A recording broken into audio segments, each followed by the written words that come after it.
Hello there. This presentation was designed to examine the potential for incremental improvement in the learning environment. It will address why we should retrofit the learning environment, who are students and what do they want, a sampling of technology-assisted learning, and some of the benefits of the retrofitted learning environment, both for the student and the professor.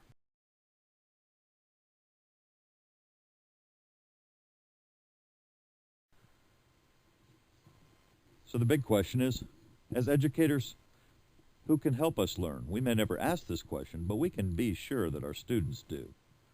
And anyone. Have you seen the movie? It's making the rounds with the youth of America, called Ferris Bueller's Day Off. It's about 20 years old, but it's still got a great message. One of the reasons Master Bueller took off for the movie was because of a professor who didn't exactly have what it took. In 1930, the Republican-controlled House of Representatives, in an effort to alleviate the effects of the, anyone? The Great Depression, passed the, anyone? A tariff bill, the Hawley-Smoot Tariff Act, which, anyone, raised or lowered?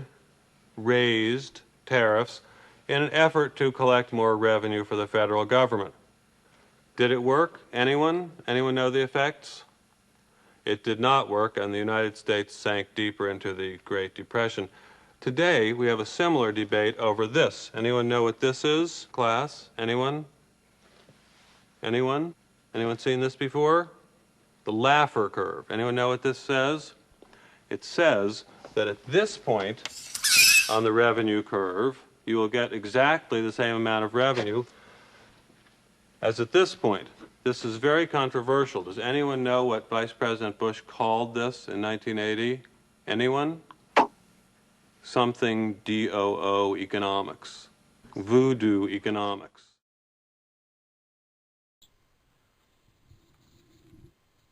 Lots of attention has been paid to making drastic changes in otherwise normal, some might say boring, staples in our lives.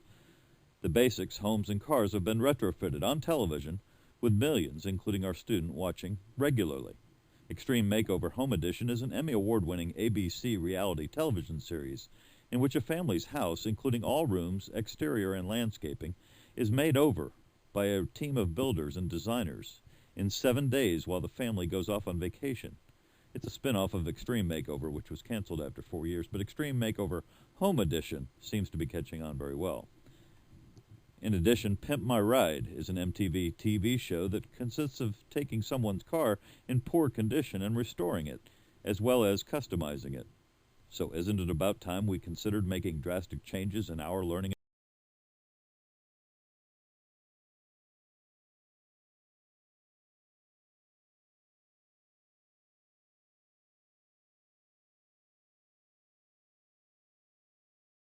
Learning environments means the ongoing practice of radically redesigning learning environments, including all participants, so learning is not stifled, hampered, or otherwise limited by unnecessary restrictions of space, time, topic, or any combination thereof. The term net generation was coined by Don Tapscott in his book Growing Up Digital. Though many traditional students are part of the net generation, we should not be defining this group based on age, but based on their experiences and their exposure. The experience of the net generation gives them the ability to acquire information on virtually anything within moments. The net generation has been exposed to information gathering techniques and technologies that place institutions of higher education in direct competition with companies like Google. Let's look at some examples of technology assistance for retrofitting our learning environment. Each of these is a learning management system. There are several others, dozens as it were. To learn about each of these, visit their respective websites, but they each have a basic platform that allows for a lot of different dialogues to go on, many of which we'll be talking about here momentarily. Each of these and many other opportunities that we have to engage with students include asynchronous opportunities, those that don't occur in real time, as it were. We have email, which is very well used, at least by the older generation. Asynchronous opportunity, we have private messages, which may or may not occur connected computers or on a specific website. We have message boards, which are launch. We have one at iVillage and MTV as two examples you may have seen. Also at Yahoo message boards, Google has message boards. And these are not unlike the discussion boards that we see in our classrooms that are online classrooms anyway. We have presentations. If you look below the Yahoo, you see SlideShare and Author Stream. These are two online locations representative of many others where you can actually upload a presentation and share it with the world or share it with an exclusive few. In addition, you have the audio opportunities that we have with podcasts, which can be downloaded, and Odeo provides an outside of the academic world opportunity for downloading of, as it were, radio shows or audio recordings. Gcast is another one where you can actually do the recording with your phone, cell phone or home phone or office phone, and it keeps you from having to have a microphone hooked up to a computer.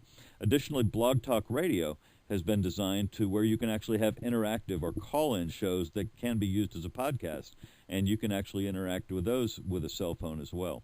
Then you have video, which is very, very useful for educational opportunities, the two biggest ones being Google and their purchased recently company called YouTube. Videos on either of these sites help provide interaction, much like the video that you see in the classroom, or that you may, in fact, bring to the classroom.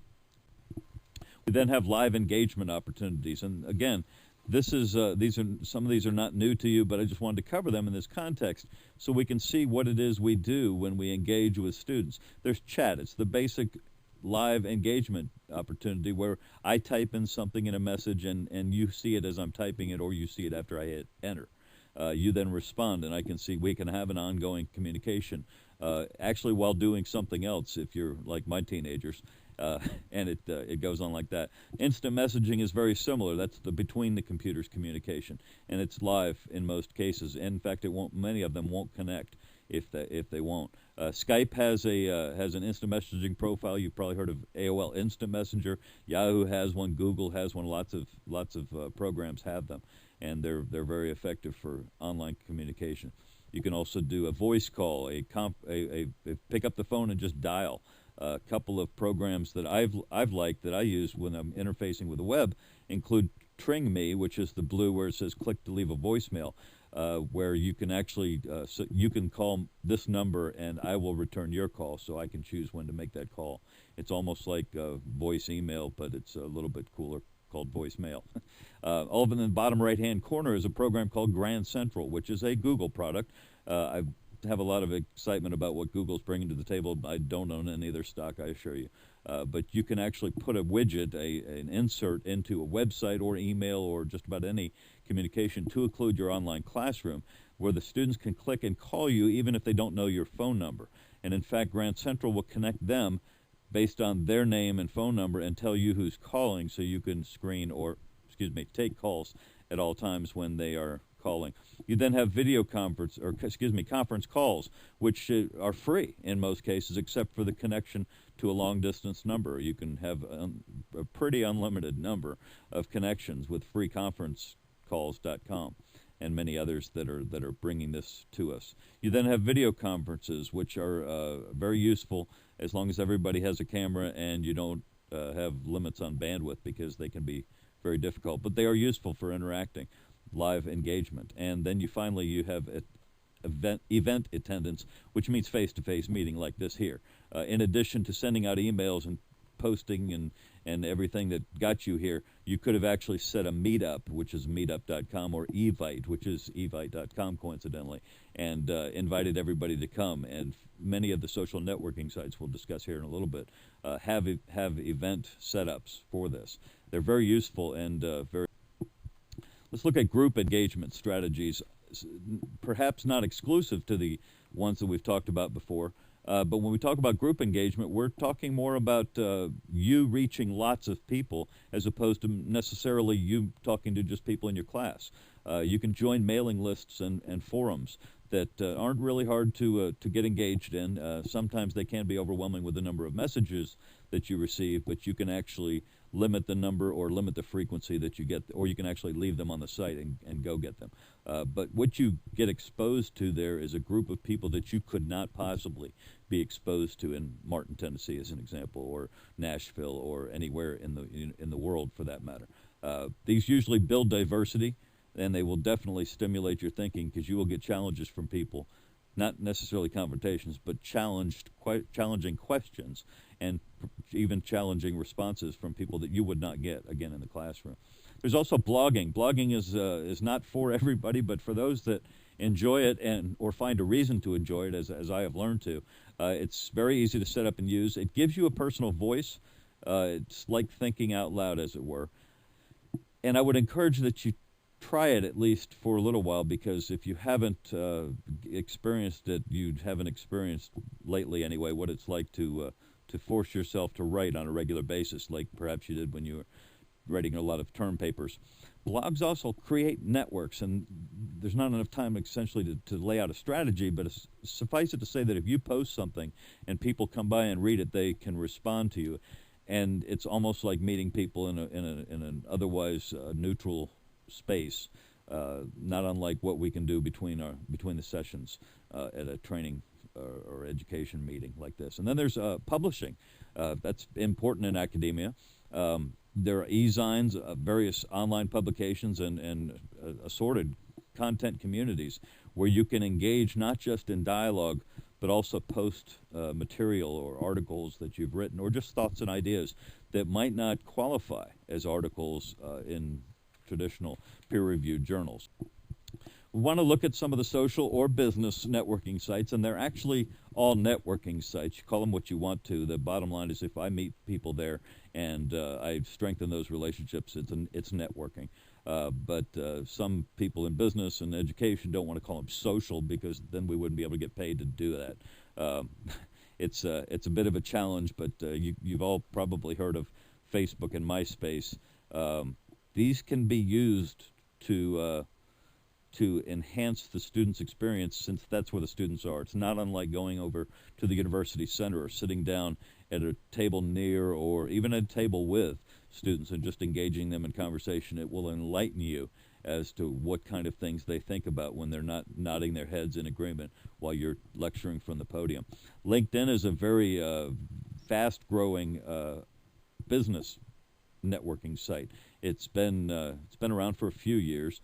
More than Facebook, less than MySpace, but it's started out with a lot of tech folks that were joining, and the rest of us kind of followed them. Live Mocha is a site that's being tested in beta now, but Microsoft has given new meaning to the term beta. Live Mocha has been recommended to me by several people who wanted to learn a language, and they went there, and it's a phenomenal arrangement in that you make contacts with people who have a different degree of understanding of a certain language, and there's many on there that you want to learn, and they will help you with what they've learned already. It's genuinely peer networking. Tribe and Bebo are two others that are rivals, as it were, of MySpace and Facebook, and they each have their own application. There's many others, but just wanted to touch on them because they're all about connecting. They're all about making contacts and engaging in discussion with them, and that's the important part. That's what we look for. So how do our students benefit from this? If we are to change the way we are approaching learning, how do our students benefit? They benefit when we retrofit the learning environment, essentially just by paying attention. The Hawthorne studies showed us that. The environment is more interactive and makes them more connected to it when we do this. These technologies that we look at, they encourage collaborative learning, and that enhances the learning experience. Many students and future students are already using social networks. So we've actually entered into their area, and they become more familiar with it. They'll be easily able to adapt to this retrofitted environment using communication techniques that they're familiar with. They don't have to change the way they talk. They just have to learn something else to talk about. This familiarity and the learning environment designed with these tools will foster creativity and imagination on both sides, ours and theirs, of the virtual podium. We look a little bit at what's already going on that affects us in education, and one of those is what I like to call technology-enhanced synergy, and that's essentially what Tapscott has referred to in Wikinomics, and many have written about. Taking a look at two different products here, or should I say, phenomenons. We look first at the recent examples that have been used as wikis. A wiki is a software that allows users to create, edit, and link web pages. And it's often used to create collaborative websites and to run community websites. Wiki's from the Hawaiian word for fast. And the defining characteristic of wiki is the ease with which pages can be created and updated. Wiki technology and style has been used to create encyclopedias, dictionaries, textbooks, news, quotes, listings, search tools, learning resources. And you can find more if you go to wikipedia.org and look up wiki, W-I-K-I. We look at OpenCourseWare, which is a free and open digital publication of high-quality educational materials organized as courses. The OpenCourseWare Consortium, available at ocwconsortium.org, is a collaboration of more than 100 higher education institutions and associated organizations that use a shared model. The consortium includes Defense Acquisition University, Harvard Law School, Johns Hopkins, MIT, Michigan State, University of Massachusetts at Boston, University of California at Irvine, and Notre Dame, to name a few. A variety of subjects, including philosophy, biology, calculus, international relations, adolescent health, and statistical reasoning, are offered, completely free and open to the public. You don't get a diploma, but you can get much of the information and knowledge that's available. So what's in it for me, you may ask? Why not try out a sampling of these solutions and see what fits your style? In the process, you're likely to experience the joy of learning something new. You're pretty much guaranteed to get envious looks from your peers when your students ask them why they haven't retrofitted their learning environments yet. You will find that once these techniques and technologies are implemented, it will take less time to communicate more. And last but not least, you will have the satisfaction of equipping an entire generation with the tools and strategies needed to rule the world. The power of your network is related to the amount of knowledge held by the individual members, and that's what we're talking about here, is building networks and then sharing knowledge with them. The number of others with whom you share and the capability of the network to generate knowledge is what gives it the power. For an organization, the equation suggests a few practical steps. First, you have to hire and retain people that have a high level of expertise. You have to hire and retain people, natural sharers. But essentially, the bottom line is that power is knowledge shared. Through knowledge management, you can increase the power of your organization exponentially to solve problems, to invent new methods, and to overcome physical distance. Synergy happens when a group of diverse individuals form and collaborate. When forming a strategic team, it's important to find a variety of personality styles, backgrounds, and experiences. Only by interacting with a heterogeneous group can we experience the real power of collaboration. The results of these collaborations often contribute to the overall knowledge base.